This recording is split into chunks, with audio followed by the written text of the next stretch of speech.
Hello everyone, welcome to the Hexabirds. तो इस video में हम बात करेंगे टू स्प्लाइस्ड मेथड की। इससे पिछली वीडियो में मैंने पढ़ाया था स्प्लाइस मेथड। तो टू स्प्लाइस 2023 के अंदर ही इंट्रोड्यूस किया गया है। इसमें थोड़ा ही फ़र्क है स्प्लाइस मेथड से। स्प्लाइस मेथड एक्चुअल में क्या करता था, वो ओरिजिनल एरे को ही म्यूटेट कर देता था, मतलब उसको चेंज कर देता था। लेकिन टू स्प्लाइस्ड मेथड क्या करेगा, एक न्यू एरे रिटर्न करेगा। बाकी जो प्रोसीजर है वो बिल्कुल सेम टू सेम रहेगा। चलिए इसको प्रैक्टिकली देखते हैं कैसे। तो यहाँ पे एक फाइल क्रिएट करता हूँ मैं, script.js। अब मान लो मेरे पास एक एरे है, डेटा के नाम से मैं एक एरे क्रिएट करता हूँ। इसके अंदर मैं रैंडम वैल्यूज रखता हूँ।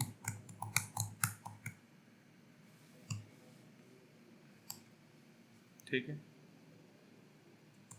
अभी देखिए, पहले मैं आपको बताता हूँ स्प्लाइस। एक बार रिवीजन हो जाएगी आपकी स्प्लाइस, उसके बाद हम पढ़ेंगे टू स्प्लाइस्ड। ठीक है, स्प्लाइस मेथड क्या करता था, मान लो मैं कर दूं डेटा डॉट स्प्लाइस।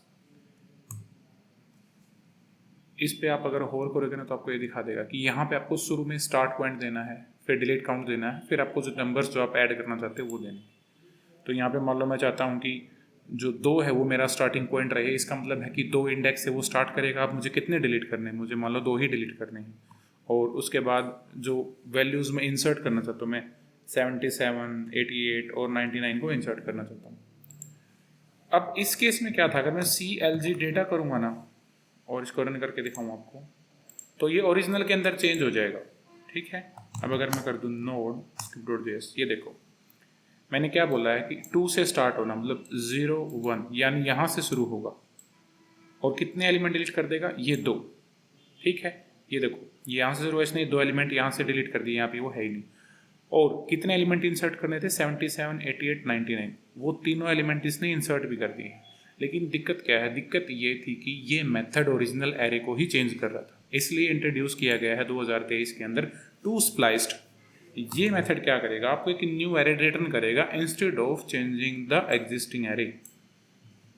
अब कैसे, इसको कमेंट कर दिया, आप दिखाता हूं। अब मैं यहाँ पे अगर कर दूं डेटा डॉट टू स्प्लाइस्ड,